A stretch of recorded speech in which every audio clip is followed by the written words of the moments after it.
శాసనసభ్యునిగానే కాకుండా ఏఐటీసీ గౌరవాధ్యక్షుడిగా మన ప్రభుత్వం ముందు 2-3 సమస్యలు వాళ్ళకి భారం నాకు తెలుసు. ఇప్పుడు ప్రభుత్వానికి ఎంత ఆర్థిక పరిస్థితులు ఎంత భారంగా ఉన్నాయో తెలుసు. అయినా కూడా మా అందరి కోరికను వారి దృష్టికి తీసుకెళ్లాలని మేము భావిస్తా ఉన్నాం. ఒకనాడు 1,36,000 మంది కార్మికులతో కళకళలాడినటువంటి సింగరేణి ఆ రోజుల్లో అనేక కష్టాలు నష్టాలు అనేక ప్రమాదాలు బావుల్లో దిగిన తర్వాత ఎప్పుడు ఇంటికి వస్తారో తెలియనటువంటి ఆ పరిస్థితుల్లో దక్షిణ భారతదేశానికి వెలుగులను వెరజిమ్మేటువంటి ఒక వెలుగుల దివ్య సింగరేణి. ఆ సింగరేణి క్రమేపీ తగ్గిపోతూ ఇవాళ కేవలం 30,000 చిల్లరకి కార్మికులకి రావటం, మరోవైపు అంతే సంఖ్యలో కాంట్రాక్ట్ కార్మికులు ఉండటం ఇది శోచనీయం. దీన్ని అప్పుడు మన తెలంగాణ సాధించుకునే క్రమంలో సకల జనుల సమ్మె జరిగితే నెల రోజుల పాటు అప్పుడు ఏఐటీసీ గుర్తింపు సంఘంగా కూడా ఉంది. నెల రోజుల పాటు సకల జనుల సమ్మెలో మొత్తం శాలరీస్ పోగొట్టుకుని పనులు బంద్ చేసి ఆనాడు తెలంగాణ వస్తే మన సౌకర్యాలు మనకున్న ఇబ్బందులు తొలుగుతాయని చెప్పి సమ్మెలో పాల్గొన్నారు. ఆ విధంగా ఎప్పుడు తెలంగాణకు సంబంధించి మన రాష్ట్రానికి సంబంధించి ఏ సమస్య వచ్చినా సింగరేణి కార్మికులు ముందుండేటువంటి గొప్ప సాంప్రదాయం. ఏదైనా ప్రభుత్వాలకు ఇబ్బంది వచ్చినా విపత్తులు వచ్చినా సింగరేణి కార్మికులు 1 రోజు జీతాన్ని 2 రోజుల జీతాన్ని మొత్తంగా ఆ రోజుల్లో 1,00,000 మంది ఉన్న కాలంలో మా కొమరయ్య గారు లాంటి వాళ్ళు, ఆ విధంగా పెద్ద నాయకులు విఠలరావు గారు లాంటి వాళ్ళు ఉన్నప్పుడు కూడా చేసేవారు. అందువల్ల నేను మరిన్ని విషయాలు చెప్పి వారి టైం కూడా తీసుకోను. ఇక్కడ మొదటిసారిగా నేను కోరేది మన గౌరవ ముఖ్యమంత్రి గారిని అలాగే ఉప ముఖ్యమంత్రి గారిని కోరేది ఏమంటే ఈ 1,00,000 మందిని కార్మికులు ఉండే విధంగా నేను చేస్తాను అని అప్పుడు ముఖ్యమంత్రి గారు చెప్పారు. ఇప్పుడు నేను వారిని కోరుతున్నాను, 1,00,000 మంది అవుతారో లేదు నాకు తెలియదు, కానీ మన మైండ్స్ మనం బిడ్డింగ్లో పాల్గొనడం ద్వారా పాల్గొనకపోవటం ద్వారా ఆ మైండ్స్ ఆటోమేటిక్గా వేరే ప్రైవేట్ వాళ్ళకి వెళ్ళే అవకాశాలు వస్తూ ఉన్నాయి. మనం బిడ్డింగ్లో పాల్గొనటం వల్ల మనకు వస్తుందా రాదనేది ఒక పాయింట్, కానీ మనం పాల్గొంటే డెఫినెట్గా మనకు అవకాశం ఉంటుంది.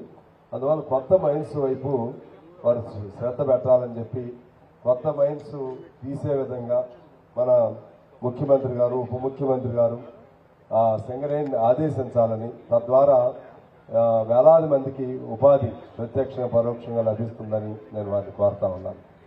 అలాగే సాధ్యమైన మేరకు మెకనైజ్డ్ మైన్స్ ఉంటే అన్ని ఓసీలే కాకుండా ఉపాధి కూడా ఎక్కువ కల్పించవచ్చు. అది వీరికి భారం కూడా కాదనేది నా భావన. అదేవిధంగా ప్రతి డిపార్ట్మెంట్లో బ్యాంకులు కానీ ఇంకో చోట కానీ అందరికీ సొంత ఇళ్ళు ఉంటాయి, కానీ సింగరేణి కార్మికులు మాత్రం సొంత ఇళ్ళు లేవు. దిగిపోయిన తర్వాత మీకు తెలుసు మాకు తెలుసు, అలాగే ముఖ్యమంత్రి గారు కూడా తెలియదని నేనేం అనుకోను. చాలామంది సొంత ఇళ్ళు లేకుండా రోడ్ల మీద చిన్న మన సెక్యూరిటీ సిబ్బంది లాగా మన గేట్ల దగ్గర పనిచేస్తున్నటువంటి పరిస్థితి మనకు తెలుసు. వారికి కనీసం ఉండటానికి ఒక గూడు ఉండే విధంగా ఒక 250 గజాలు వాళ్ళ స్థలమే ఉంది, సింగరేణి ప్రత్యేకంగా అవసరం లేదు. అటువంటిది ఒక అవకాశం కల్పించి అప్పుడున్నటువంటి సిఎండి గారు భట్టాచార్య గారు ఉన్నప్పుడు, నేను అప్పుడు ఎమ్మెల్యేగా ఉన్నప్పుడు భట్టాచార్య గారిని కలిస్తే ఆయన ఒక కమిటీ కూడా వేసి బ్యాంకుల నుంచి లోన్ తీసుకుని కొంత సింగరేణి కార్మికుల కంట్రిబ్యూషన్ కొంత సింగరేణితో కలిపి సొంత ఇళ్ళకి అప్పుడు శ్రీకారం చుట్టారు. విజయ్ కుమార్ అప్పుడు డైరెక్టర్ గారిని దానికి నియామకం చేశారు. ఆ తర్వాత ప్రభుత్వం మారిపోయింది. అదొకటి చేయమని చెప్పి నేను వారిని కోరుతున్నాను. అలాగే డిపెండెంట్ది 35 ఇయర్స్ నుంచి 40 ఇయర్స్కి డిపెండెంట్ ఎంప్లాయీస్ని పెంచాలని చెప్పి వయసు పెంచాలని చెప్పి నేను వారిని కోరుతున్నాను. ముఖ్యంగా ఇక్కడ పెర్క్స్ సంబంధించి వీళ్ళ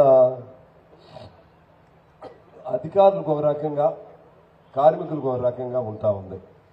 అధికారులకేమో పెర్క్స్ మీద ఎగ్జామ్షన్ ఉంది, కార్మికులు మాత్రం పెర్క్స్ మీద ఇన్కమ్ ట్యాక్స్ కడుతున్నారు. అది పైన కూడా అంగీకారం అయింది, పైన కోల్ ఇండియా దీనిలో కూడా అంగీకారం అయింది, అమలు జరగట్లేదు. దయచేసి దానిపైన కూడా శ్రద్ధ పెట్టాలని చెప్పి మన ముఖ్యమంత్రి గారిని, గౌరవ ముఖ్యమంత్రి గారిని కోరుతా ఉన్నాను. ఇవన్నీ కూడా మీకు సార్, మీకు ఇవన్నీ ఫైనాన్షియల్ బడ్జెట్ ఏం కాదు, అక్కడున్న సౌలభ్యం దాన్ని మీరు చేయాలని చెప్పి కోరుతా ఉన్నాను. అలాగే హై పవర్ కమిటీ వేస్ ఇది కార్మికులకి సరే ఇప్పుడు పర్మనెంట్ చేయమని చెప్పి చెయ్యాలని మా కోరిక. అందరూ పర్మనెంట్ చేస్తే చిన్నగా 1,00,000 మంది అవుతారు. ఆలోపు హై పవర్ కమిటీ ఒక సూచన చేసింది, కోల్ ఇండియాలో హై పవర్ కమిటీ వేతనాలు అమలు చేస్తున్నారు. మన దగ్గర కూడా చేయాలని ఒక కండిషన్ ఉంది. కాంట్రాక్ట్ కార్మికులు మనం కూడా మాట ఇచ్చాం అప్పుడు. దాన్ని కూడా అది కూడా మీకు బడ్డన్గా ఉండదు, అది కూడా సింగరేణి సౌలభ్యంతోనే వాళ్ళు కూడా చేయొచ్చు. ఇప్పుడు ఈ అంశాలన్నీ మీ దృష్టికి నేను తీసుకొచ్చాను. మరింత సమయం తీసుకోవడం న్యాయం కాదు. వీటి మీద ఇంకా ఇతర అంశాలు కూడా ఉన్నాయి. ఆఖరిగా నేను మనవి చేసేది ఏంటంటే, సింగరేణి అనేది తెలంగాణకి ఒక గుండెకాయ లాంటిది. సింగరేణి ఆ గుండె ఎంత బాగుంటే మనిషికి అంత బాగుంటుందో, సింగరేణి అనేది బాగుంటే పవర్ ప్రాజెక్ట్స్ బాగుంటాయి. సింగరేణి బాగుంటే ఉపాధి లభిస్తుంది. సింగరేణి బాగుంటే దాదాపు 6-7 జిల్లాలు, 11 మంది కాన్స్టిట్యున్సీస్, ఆ విధంగా దీనిపైన దీని ప్రభావం ఉన్నటువంటి ప్రాంతాలు ఇవి. మీరు మంచి నిర్ణయం చేశారు ఇవాళ. సహజంగా దీనివల్ల కొంతమంది ఏంటి మా అపాయింట్మెంట్ ఆర్డర్లు మాకు రావచ్చు కదా అనుకున్నా, దీని వెనక ఒక పర్పస్ ఉంటుందని నేను కూడా చెప్పాను. కొన్ని మమ్మల్ని కూడా పిలుస్తారు, మేము కూడా కొన్ని అంశాలు చెప్తాం. తద్వారా మీకు మంచిగా జరిగిద్ది. ఆ విధంగా ఒక్కపూటే మీరు వచ్చేది. మనం అప్పుడు ముఖ్యమంత్రి లాగా అందరిని పిలిపించుకుని, ఎలక్షన్ల ముందు రోజు పిలిపించుకుని, మీ నోట్లో మీ కాళ్ళలో ముళ్ళు గుచ్చుకుంటే నేను తీస్తాను, మీ దగ్గరికి వచ్చి దవాఖానాల్లో పడుకుంటాను, లేకపోతే ప్రైవేట్ మైన్స్ని అడ్డుకునేదానికి నేనే ఫస్ట్ గుణపం వేస్తాను, ఇటువంటి ఏమి ఉండవు. మనకి మంచిగానే జరుగుతుందని చెప్పి మేము కూడా చెప్పాం.